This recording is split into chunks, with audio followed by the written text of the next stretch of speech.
हाँ बच्चों, आज हम रासायनिक अभिक्रिया एवं समीकरण इस पाठ का हम दूसरा पार्ट पढ़ रहे हैं, पार्ट 2, जिसमें पिछले भाग में हमने पढ़ा था कि पदार्थ क्या होता है और पदार्थ में होने वाले दो परिवर्तन, भौतिक और रासायनिक परिवर्तन। आज हम रासायनिक परिवर्तन के दौरान क्या होती है, रासायनिक अभिक्रिया होती है। आज हम रासायनिक अभिक्रिया के बारे में पढ़ेंगे और हमारा पाठ भी है रासायनिक अभिक्रियाएं। रासायनिक अभिक्रियाएं, पहले हम परिभाषा में पढ़ के पहले हम पढ़ेंगे कि रासायनिक अभिक्रियाएं कैसे होती हैं। पहली अभिक्रिया हम पढ़ेंगे मैग्नीशियम का दहन। मैग्नीशियम का दहन।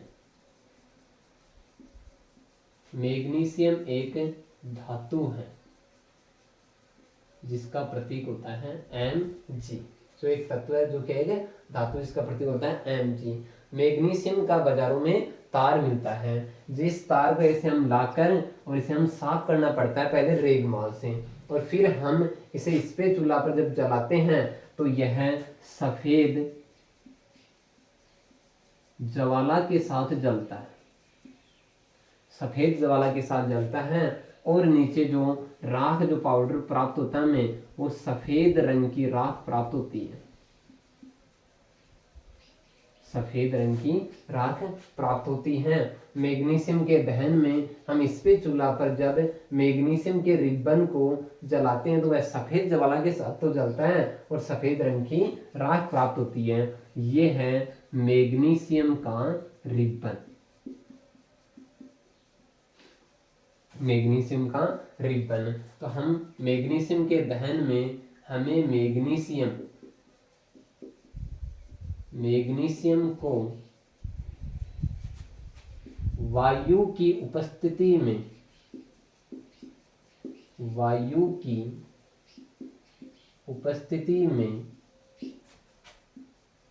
जलाने पर सफेद रंग की राख प्राप्त होती हैं। अब हम ये देखते हैं कि रासायनिक अभिक्रिया कैसे होती हैं। सबसे पहले हमने इस उदाहरण में लिया है मैग्नीशियम। इसे हम वायु की उपस्थिति में जला रहे हैं, और कोई भी वस्तु वायु में कौन सी गैस की उपस्थिति में जलती है, ऑक्सीजन गैस की उपस्थिति में जलती हैं। और जलाने पर हमें जो सफेद रंग की राख प्राप्त होती है उसका रासायनिक नाम होता है मैग्नीशियम ऑक्साइड। Magnesium oxide. अब जो ये मैंने लिखा है मैग्नीशियम प्लस वायु की उपस्थिति में क्या प्राप्त हुआ, मैग्नीशियम का ऑक्साइड। और यहाँ पर हम इस वस्तु का दहन कर रहे हैं। दहन का सिंबल होता है ट्रायंगल। जो हमें बताया है कि ये वायु की उपस्थिति में इसका क्या हो रहा है, दहन हो रहा है, हम इसे गर्म कर रहे हैं, तो हमें मैग्नीशियम में क्या प्राप्त हुआ, ऑक्साइड। इस समीकरण को तो कहेंगे हम शब्द समीकरण, क्योंकि यह रासायनिक अभिक्रिया को हमने शब्दों के रूप में लिखा है, मैग्नीशियम वायु मैग्नीशियम ऑक्साइड है, तो ये तो गया शब्द समीकरण। इसे हम दूसरे रूप में भी लिख सकते हैं। मैग्नीशियम का प्रतीक होता है Mg, प्लस वायु में कौन सी गैस, ऑक्सीजन, तो Mg प्लस O2, और जब ये अभिक्रिया होती है तो प्राप्त होता है magnesium oxide, MgO, magnesium oxide. अब हमने इस रासायनिक अभिक्रिया को शब्दों में ना लिखकर किस में लिख दिया, इसके तत्वों के प्रतीक के रूप में लिख दिया। यहाँ पर हमने तत्वों क्या यूज कर लिया, प्रतीक यूज कर लिया। इस समीकरण को कहते हैं हम रासायनिक समीकरण।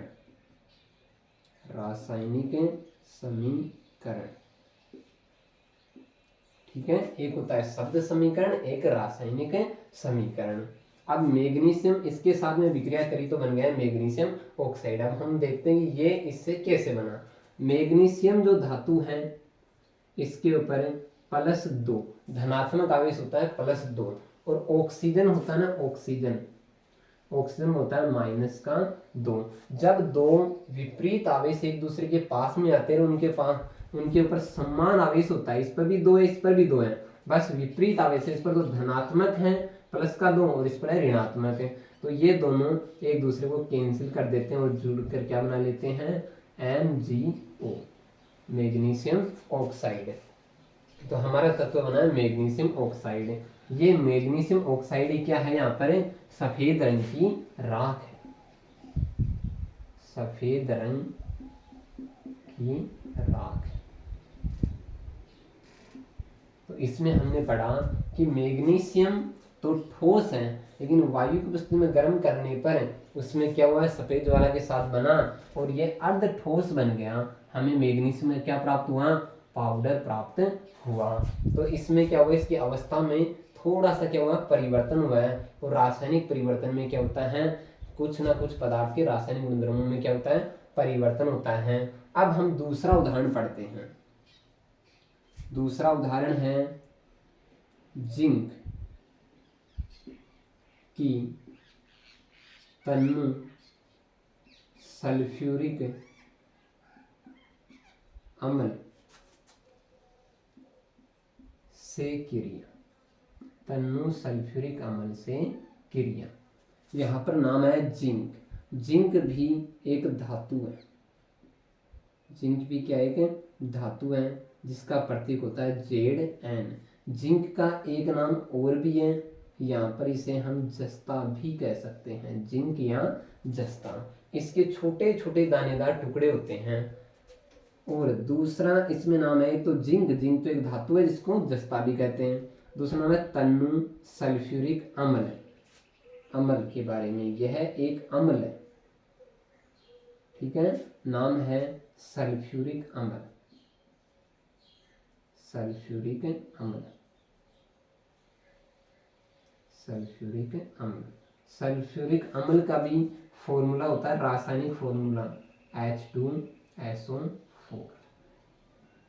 सबसे पहले हम फिर से बात करेंगे कि ये H2SO4 कैसे बना। इसको बनाने के लिए सबसे पहले एक हाइड्रोजन आयन होता है, हाइड्रोजन आयन H+,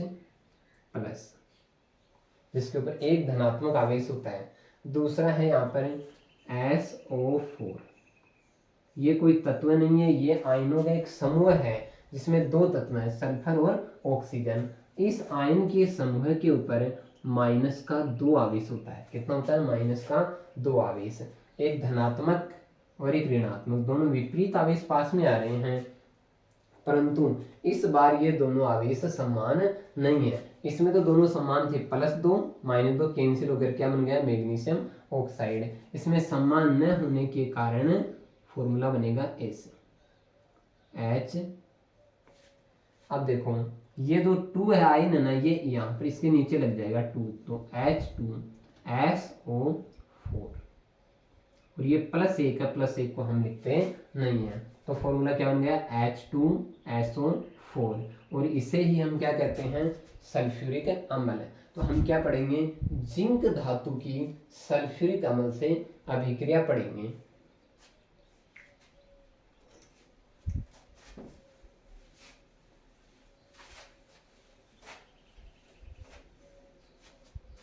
देखिए जिंक की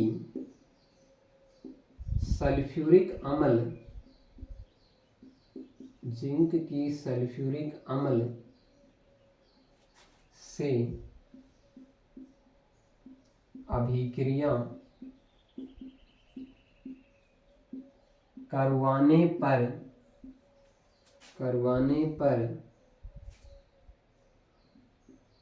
जिंक सल्फेट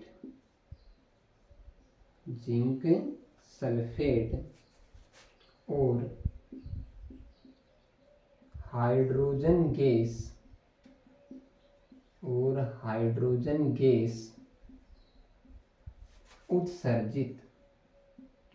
हाइड्रोजन गैस उत्सर्जित होती है। देखना इस पॉइंट को, इस लाइन को हम उस चित्र से समझेंगे कि जिंक की सल्फ्यूरिक अम्ल से अभिक्रिया करवाने पर जिंक सल्फेट और क्या बनती है, हाइड्रोजन गैस बनती है। देखो ये कोई कोनिकल फ्लास्क है, कोई बोतल है जिसके अंदर हमने ये जो बना रखा है ये तो अपना H2SO4 जिसको हम क्या कहते हैं, सल्फ्यूरिक अम्ल। ये तो अम्ल है और इसके अंदर जो छोटे छोटे कील सी दिखाई दे रही हैं ये हैं जिंक के दानेदार टुकड़े, जिंक के दानेदार टुकड़े। जब हमने इसमें तन्नु सल्फ्यूरिक अम्ल और जिंक के दानेदार टुकड़े डालें और ये है कोरक, क्या है, कोरक की जो गैस बनेगी हाइड्रोजन गैस वो पूरी परख नली के मुख से ना निकलकर इस पाइप से निकले इसलिए। और इस कोरक के अंदर क्या लगा रखी है हमने, ये पाइप लगा रखी है, नली लगा रखी है। कुछ समय तक जब हम इंतजार करेंगे तो ये दोनों आपस में विक्रिया करके और इस परख नली से क्या निकलेगी, गैस निकलेगी। और कौन सी गैस निकलेगी, हाइड्रोजन गैस निकलेगी। ठीक है। और हमने पढ़ा भी कि रासायनिक अभिक्रिया के दौरान गैस उत्सर्जित हो सकती है, बाहर निकल सकती है। तो इसमें कौन सी गैस निकल रही है, हाइड्रोजन गैस निकल रही है। जिंक की सल्फ्यूरिक अम्ल से अभिक्रिया करवाने पर एक तो जिंक सल्फेट बनता है और कौन सी गैस उत्सर्जित होती है, हाइड्रोजन गैस होती है। हम इसे ऐसे लिख सकते हैं, जिंक प्लस सल्फ्यूरिक अम्ल, सल्फ्यूरिक अम्ल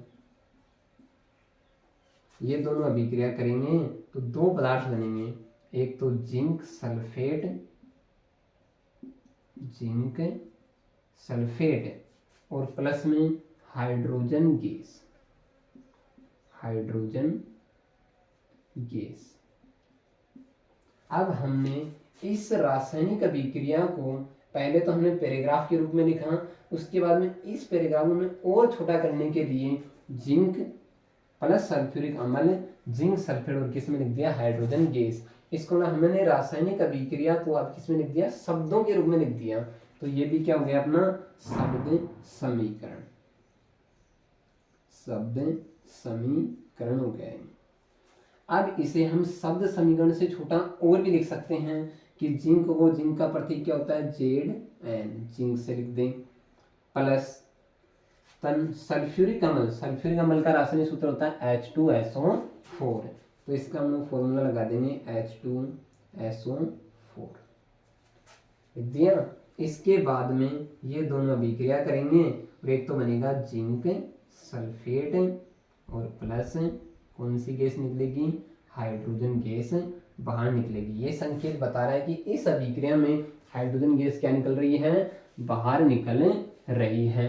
तो ये संकेत बता रहा है कि हाइड्रोजन गैस तो बाहर निकल रही है और इस फ्लास्क में, इस बोतल के अंदर क्या है, जिंक सल्फेट है, जिंक सल्फेट है। ये शब्द समीकरण है और ये क्या है, रासायनिक समीकरण है। ठीक है। हाँ, अब ये दोनों अभिक्रियाएं हमने पढ़ी कि मैग्नीशियम का वायु की उपस्थिति में दहन होने पर क्या प्राप्त होती है, हमें सफेद रंग की राख प्राप्त होती है। सफेद रंग की राख का रासायनिक फॉर्मूला क्या होगा, मैग्नीशियम ऑक्साइड। मैग्नीशियम प्लस वायु की उपस्थिति में करेंगे तो क्या बनेगा, मैग्नीशियम ऑक्साइड। अब इसको हमने शब्द समीकरण में लिख दिया, फिर रासायनिक समीकरण में। ऐसे जिंक की हम सल्फ्यूरिक अम्ल से विक्रिया करवाते हैं तो दो चीज प्राप्त होती है, जिंक सल्फेट और क्या, हाइड्रोजन गैस। जिंक सल्फेट तो किस में रह जाता है, इस पात्र में नीचे रह जाता है और हाइड्रोजन गैस इस नली के जरिए क्या निकल जाती है, बाहर निकल जाती है। ये है रासायनिक समीकरण। रासायनिक अभिक्रिया को जब हम तत्वों, प्रतीकों और सिंबल, तीर के निशान इनसे दिखाते हैं तो इसे कहते हैं रासायनिक समीकरण। हाँ, ये हमने रासायनिक अभिक्रिया पढ़ ली है। अब हम इसका नेक्स्ट पार्ट अगले वीडियो में पढ़ेंगे। Thank you.